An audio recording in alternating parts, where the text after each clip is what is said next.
The situation with Georgia football right now is almost as confusing as the ending to Lost because they play so disciplined on the field. Kirby has full control of the program, and they get more guys drafted than we did in World War II, and they all get vetted.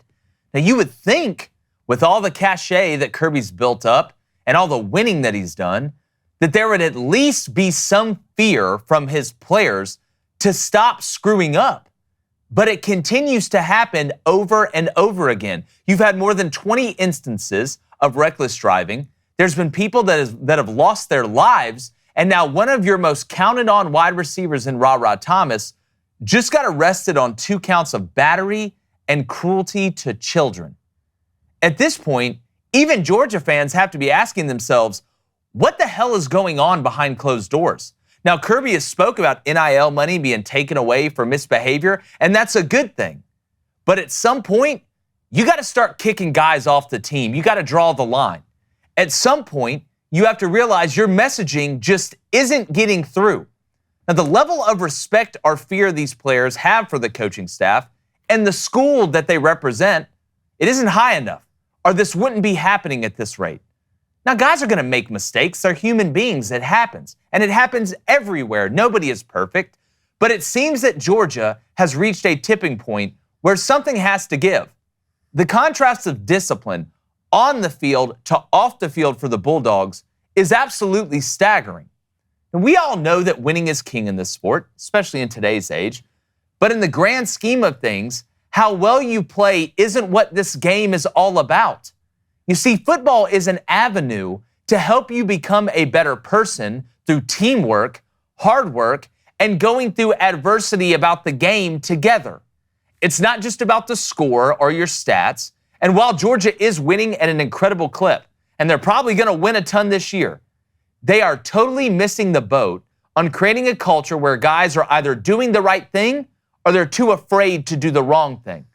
Now, I know Coach Smart and his staff know this, and they don't want this to keep happening, but the buck does stop with him and the coaches. And whatever they're doing or saying is not working, and it must change, because this sport should create stars on the field and even better people off of it. I'm going to bring in my co-host, former Michigan quarterback David Cohn, and then my brother. It's Friday. Y'all know who it is. He's got Come on. Roll the clip. I am Dragon. This is flaming vodka. Back in. All right, hell of a transition right there. 1.5. 1.5. Okay. We don't know on Flaming Dragon My Friday. Govy We cannot boys. use his real name. It's set at 1.5. Gives us a little bit of breathing room. But David, back to the serious point. And I know you understand where I'm coming from. Oh, yeah. It's really hard to be as disciplined as Georgia is on the field, to limit mistakes, right? And yet be so unorganized and so undisciplined off the field. Yeah. Because typically, even if you have really good players, if you're undisciplined off the field, it shows itself on the field. That's been my whole point this whole time. It is amazing the contrast between how they play and how they act. Well, one requirement we used to demand of coaches at every level really was to develop young men to be positive members of their society. We need to continue to demand that.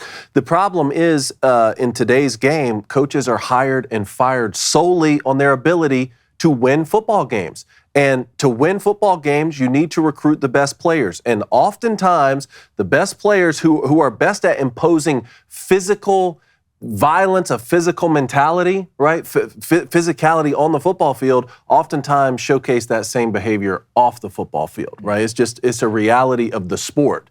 Right now, Georgia football as a brand is excellence on the football field, but it's turned into chaos off the football field. And a brand can only sustain a certain type of behavior for so long before that is your reputation, right? So I do believe that Kirby Smart needs to drop the hammer on this sort of behavior. The withholding NIL money, which he said at SEC Media Days last week, that's clearly not working. You need to drop the hammer from a discipline standpoint, or the felony type behavior will become your reputation. Without a doubt. And Flaming Dragon, I mean, at this point, and look, stuff happens everywhere. I remember they used to have, and they may still have it, the Fulmer Cup, where they would keep track of everybody's off-the-field arrests and all this stuff, and they would actually give points to a team, and it wasn't a good thing to be on there. And again, when you're dealing with this many people, 125 guys on a roster, stuff is going to happen. But it's not only that stuff is happening. A lot of the same stuff is happening. Now, Rara Thomas's stuff is a little bit different, right, than the driving stuff. But when you look at what Kirby is doing, what shocks me is that even if you don't respect, right, the rule of law, or you don't respect boundaries or whatever, typically a lot of what keeps people in line is fear. Yeah. Fear not only that I'm going to let my teammates down, fear not only that I'm going to let my coaches down, but I'm going to ruin my life. If this goes through with Rara Thomas after what he's been arrested for, he has ruined his life. There will not be an NFL team that touches him. And I know you can say, oh, well, Joe Mixon this and Tyreek Hill. This is different. I mean, cruelty to children, that's on a totally different level. But there's no fear of repercussion at Georgia. And that shocks me because I know the hard ass that Kirby is, just like Saban was, but he had some problems every now and then, not to this level. Then you look at Urban Meyer, right? And what happened at Florida. He started trending today because of this. That's exactly right. So are you surprised that there may not be that respect level or fear for Kirby Smart from these players at Georgia? I'm not surprised because I just feel like it's all about the money. Like, how much weight does a coach really have to punish a kid because you sign? Why do most kids sign? Well, he can kick you off the team. He can kick you off the team, but if you're a good enough player, we'll see. Hell, I just watched our boy on Mike Gundy. Ollie Gordon is going to get more carries after getting basically a DUI. So there's no fear with Nick Saban. There a little bit of trouble, but there is a fear of God. Now, I'm not even an Alabama fan, but there is a fear as a fan as what you're going to do if you cross Nick Saban. And most of the troubles with those guys were in the league. There's no fear with Kirby Smart. There's none. At this point, there's none. It's every other week. Now I have to rethink my bet my first week because I don't know how many Georgia players are going to be on the team in the first game. At some point, we can keep saying this, and they're going to win a lot of games, and a lot of people aren't going to care about this later in the road when they have 11 wins. But there's a problem in Georgia's locker room, and it's showing itself every other week. And if it walks like a duck, if it quacks like a duck, brother, I promise you, it's probably a damn duck. In the river. Yeah. In the river. And this seems to be Kirby's Achilles heel. Everything else is going so good. I know they lost to Alabama in the SEC championship last year, but you won 2 national championships in a row before that, right? You broke that streak. You've got, everybody's like, Georgia's going to replace Alabama, and they might. But, I mean, winning does cure pretty much everything. But I don't know if it cures cruelty to children. I don't know if it cures people dying on the road because of recklessness. And I'm not saying, Kirby obviously doesn't want this, but what has to happen for that to overtake the winning? Because I know what fans, just like when you look in politics, things can happen. If you're a part of this party, you're going to defend it at all costs, right? Or make up every excuse to let it happen. Fans are the same way. Oh, well, I know it's bad, but he's going to figure it out this, that, or the other. But man, at what level is dude, we cannot sustain this, or zero tolerance. Zero tolerance. If you screw up and it involves anything outside of, oh, you're late for class, okay, so that happens sometimes, or, you get in a fight at practice. Anything that happens off the field, you're done. You're cooked. At what point do you have to start doing that if you're Kirby Smart? Because what you're doing is not working. I'm so glad you brought up Urban Meyer's name, because if the phrase winning cures everything were strictly true, Urban Meyer's name wouldn't have been trending today, right? Urban Meyer's one of the greatest football coaches to ever coach the college game, certainly in my lifetime. 3-time national champion, 2 at Florida, 1 with the Buckeyes. His name starts trending today when this story breaks because he is now known as being a coach who allowed criminal activity on his football teams, and that was a sacrifice he made in order to win those championships.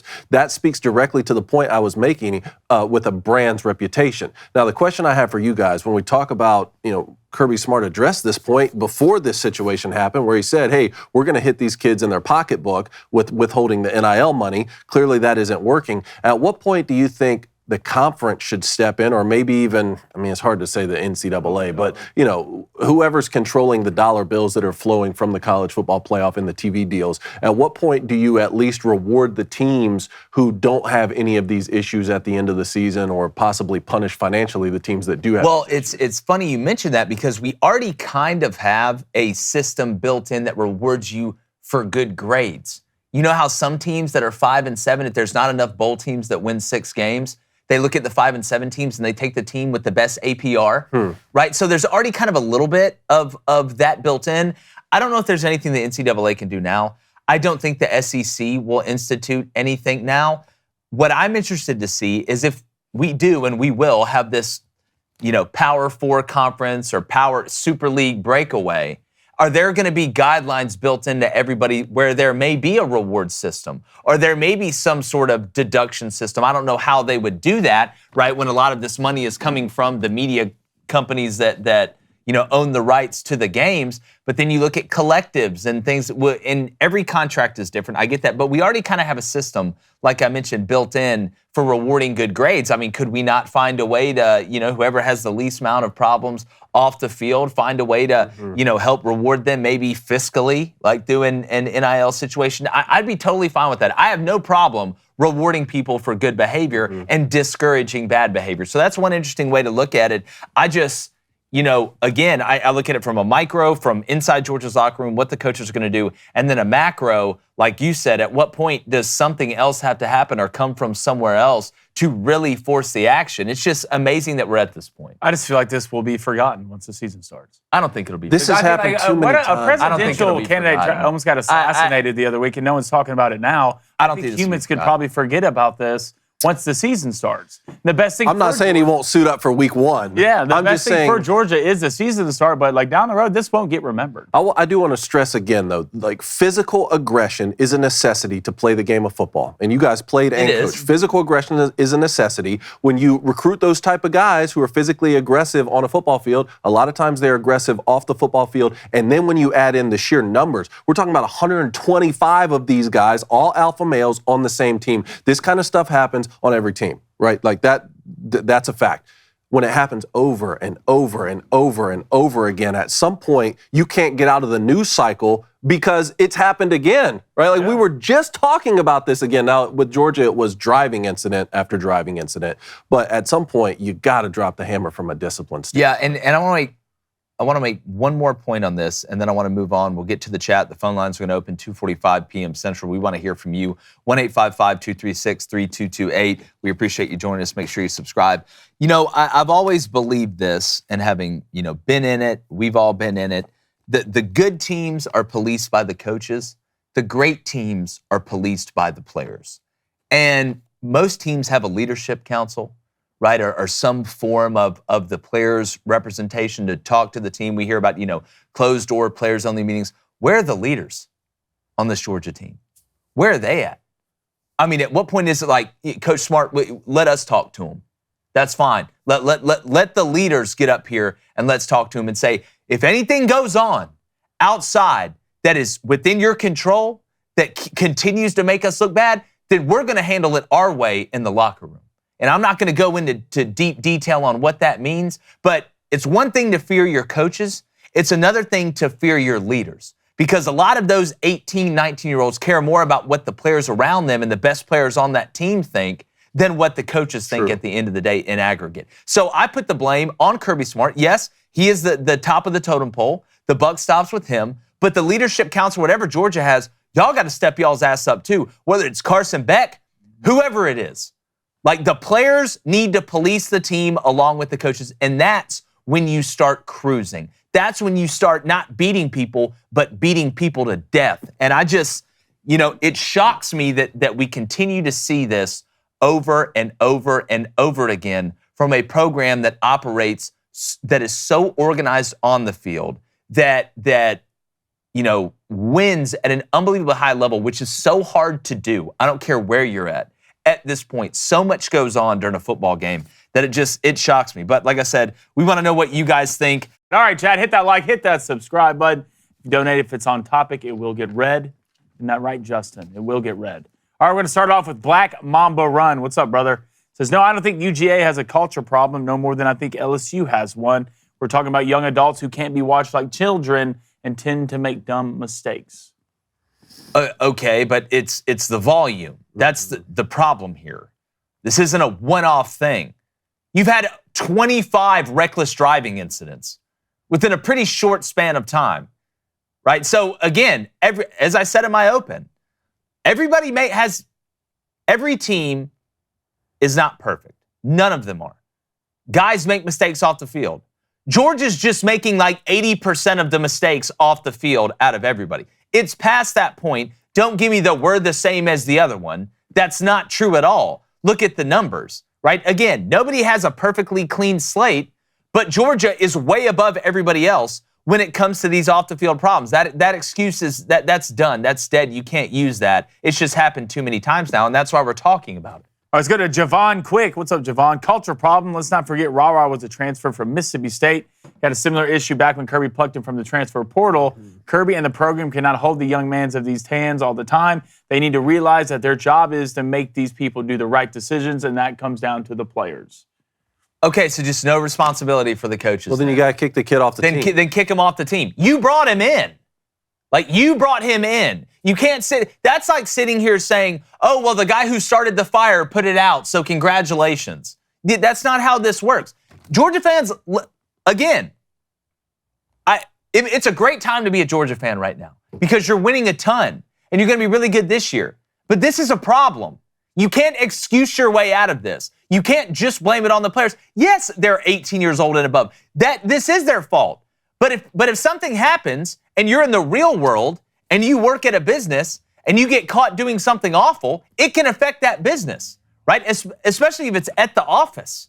Like, we can't sit here and absolve Kirby and everybody of what's going on. You can't sit here and say, I'm the king of the castle, it stops with me, and then all of a sudden something goes bad off the field, and oh, well, that's on the player. Yeah, there's some on the player. Duh. They're the ones that did the action. But it's happened so much, you can't, I'm telling you guys, you can't excuse your way out of this. Well, the only way you can excuse your way out of it is if you no longer care about criminal activity. And if you no longer care about criminal activity, then don't come crying to us when that infiltrates your community or your car gets broken into. For sure. Or whatever. Like, it's just a bad argument. And we need the details to come out on this situation. I don't know what cruelty to children means. I don't know if that means you disciplined your son with a spanking and like the world's all gone crazy, but it seems to me like you wouldn't get arrested on a felony charge unless it's something much worse than that. In which case, this situation could get worse if that ends up being some serious cruelty to children felony and he does still play week one. Yeah, and there's some stuff in his past as well,